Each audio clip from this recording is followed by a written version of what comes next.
Hi peeps, this is a tutorial on Planet Zoo.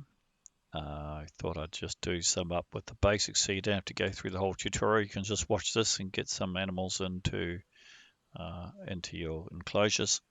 It will be split up into a few parts because I'll just keep them short so you can go to the particular tutorial that you might need some help with. To begin with, it is the same as Planet Coaster, so it's just the mouse wheel in the middle that you hold down to move left and right and zoom in and out with the mouse wheel. You can use the left and right, which is A and D and W and S to be able to go. Those are the main operations to get around, I suppose, and obviously the click function. Now, when I begin a park, I always try to make it quite beautiful for people to come. Just remember down the bottom left hand here, there's happiness. Happiness is obviously pretty important for your visitors. You get more donations, etc. You've got to watch out for crowd control and things like that. I'll put in a terrain. I'm just going to go in with a push function to begin with. I'll keep it as a default. I just like to put a bit of a river, push it a few times if you want to be able to get down, and then use the flatten to foundation one to be able to get your river going. You can obviously make it bigger and have a lake, etc. But it always looks quite good. If you put water in now, what happens is that the water level is dependent. You can see if I zoom in there, you can see it's blue, it's valid. So I can have water all the way to the top surface if I want to. I'll just do Control Z if you want to raise that, of course. So there's different levels of water. Now, when you're actually running a bridge over top, if you want to keep it flat at the same surface, then you've got to be a little mindful about the water level. Depends on whether you're going to have a path that's going to be, if the path is going to be elevated or not, it will determine the height of the water. So I'm just going to set it so that it won't flatten the terrain. It will come out. I'll just snap it, angle snap it so that it's nice and straight. As you can see, it goes right over top. Now, I've got no supports there, so path supports, if you have path supports in, you might just accidentally put a support in here. It'll look pretty ugly straight away. I'll just make this come out a bit further. And then I'll go back and I'll put my water in. And if I go back to terrain, go to water and rough water, so when I use it, you'll see that the level now, I can't have it right to the top, so I have to go there to have my water in place. The next thing I'm going to do is run all the facilities, and at the beginning you'll see staff alerts, and that's telling you need to construct something straight away. I run the construction, these particular facilities, the basic ones, off a staff path. So you wouldn't have a normal path, you'd have a staff path because you don't want anybody else going to the staff path. You don't need to have 7 meters. I'll just probably take it down to 5 meters, and I'm just going to run it along here sort of parallel to where the river's going to be, and I'll make it quite long, and because we need to keep one item of those facilities away from the normal people, otherwise the noise generated from the actual transformer, which is to keep all the power going, can frustrate them and reduce your happiness. So we'll go into the facilities. On the facility tab, you can actually filter rather than all. You only need to go to the staff facilities that's on the left. Click on that. Now I usually go for the boxed ones here rather than the prefabbed ones. That allows me to create my own surrounds around them. I have my own surrounds. It looks a little bit better. It has a bit more of a theme attached to it. I might even put these particular huts, these facilities, fairly close to the normal path on the back because some of them have windows. So again, it adds a little bit of a flavor that people can look through the windows at the back to see what they're doing. So I might just run another path off this one here. So I'll just bring it down a little bit so I can put that in place. And I can always make a return back later on. Okay, so we'll go back to those facilities. We know that we're going to go to the staff facilities. The first one's Animal Trade Center.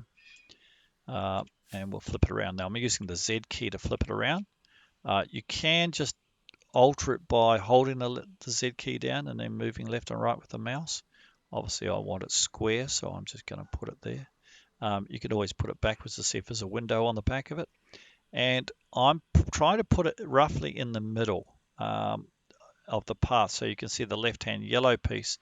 So the yellow line, I'm putting that roughly in the middle of the path. And the reason why I'm doing that is because I want it so the ones on the opposite side, there's an editing group. So if I move whatever the second one's going to be, you'll see that there's a grid pattern formed. And that grid pattern form allows you to put the walls. And I'll demonstrate that in a moment, that the walls can go in and allow, I suppose, you can beautify or, architecturally improve the look of your facilities. But they're all going to be at the correct distance away for the wall size, which is 4 meters. So I'll throw that one in there. As you can see, it's got a window at the back of that one. That was the keeper hut. Obviously, we'll put some quarantine in here somewhere. And then we'll put in the research center. We'll just, again, we'll probably look to see if it's got a window, which it does. We could just put that one next door to it. The staff room, well, we don't want people to see into the staff room, of course, so we'll just put that on the other side. And the veterinarian surgery, that particular one has windows as well, so we can probably just put that next door to that one. And then we've got a workshop, and the workshop, in actual fact, of course, does have a window as well, but I could put the workshop just next to on that side. Okay, so we've got those facilities in there, and the one that you really will need to be able to put in at the same time is going to be your power, because your power is obviously important to do all your lighting and obviously run some of your rides, etc. So it's a bit of a noisy machine, so you want to keep it away from that main path, which I'm doing now, and I'll just put it over here somewhere next to these particular facilities. If it's too far away from your lights, of course, your lights are not going to have to put another transformer in later on. So that's now in place. And now we're going to move on to, we'll move on to just setting up our first enclosure. So you can snap a path to the actual enclosure. So I will demonstrate that. I'll put it to continue the path of the one that we've got at the moment back to 7 meters, and I'll just send this past down here, and then I will actually set up a barrier. So we'll go to the barrier buttons. The standard one is null. The null one is just is for water. So if you've got animals in water, you don't want them going anywhere, maybe going too far, so you can hide it and it won't be visible to everybody in the park. I'll go to glass though, because obviously that's the one I'll start with. And when you go to click the first post, you'll see it go from red to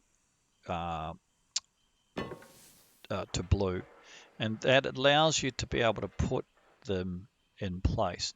Now, things to think about will be the distance of each panel. So sometimes it might be too long. So 6 meters might be enough, or 4 meters, because you want to be able to have interesting enclosures. Now, as you can see that the distance, there is no snap. Even though I've clicked the snap, the first one's going to have to be clicked in place, and then you'll go from there. So if you need to, and it runs like you can't run it too far because it can't be straight anymore, you can adjust it by either reducing the path and clicking the path to a barrier, which I'll demonstrate in a second. But the first thing I'm going to do is raise the height of it. So you just click on that up down button. I'll go up to say 4 meters. There we go, 4 meters, and then I'll just put it in place. And I'm clicking them. As you can see, I just left click them all, and it makes the right sound. And as you can see, it's sort of not quite straight, but it's pretty close to it. And I'll demonstrate on this side a T intersection with the how you get the path right up next to the barrier. So we'll just make the barrier go a bit further. And then you can change to corrugated if you want to. So it's a non-climbable barrier, and that's important. Obviously, you don't want to be able to have your animals climb up. And I'll just make this a pretty boring square one. They're all going to be at the same distance, so that means my return is going to match up. So I'll just bring this down here. And now the last one, you just need to put your cursor over top, otherwise it's going to be red, yeah? And the last one I'll probably put as a glass because people coming in will see it from an angle. That will look quite good. You'll need to put a gate in place, so you put your habitat gate in place. Your habitat gate can go and you can put the path in first to the exhibit. So if I go along the front here, it's going to change some panels to be able to put that in. It looks a bit ugly. You might want your the workers to go down a path that's just a staff path.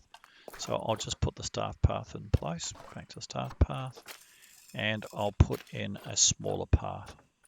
So we'll just put it down to a 4-meter path, and you can just run it so it's maybe equal distance off it. Yeah, it looks quite tidy. That will probably be enough there, maybe one more. And I'll go back to the barriers and stick that gate in. As you can see, the gate can go in place. Maybe just nice and neat like that.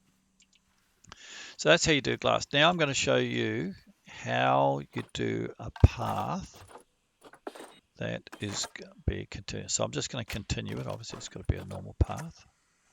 I'm just going to send this out a bit further. Seems to be, so it's clicking already. Okay, so now I'm going to start a path next to the barrier. So as you can see, if I get close to it, it just snaps to the barrier, which is just makes it. That's because under here I've got snap along barrier. So that's the one that's got to be ticked. So it's just under the settings of the barriers, sorry, on paths. And then you can just automatically bring it along. Now, that's a bit of a trap. This part where it sends it off on an angle, it doesn't look right. So to fix that, all you got to do is take off the angle to snap, and then bingo, it does a nice T intersection straight there. It just looks nice and tidy. When you're setting up an enclosure, you only need to do a couple things on the. You don't need to go and spend too much time setting up an enclosure beforehand, depending on the type of animal. Maybe you need to worry about a couple of things. So that's the next video we'll move to, is how to set up an enclosure to get the animals.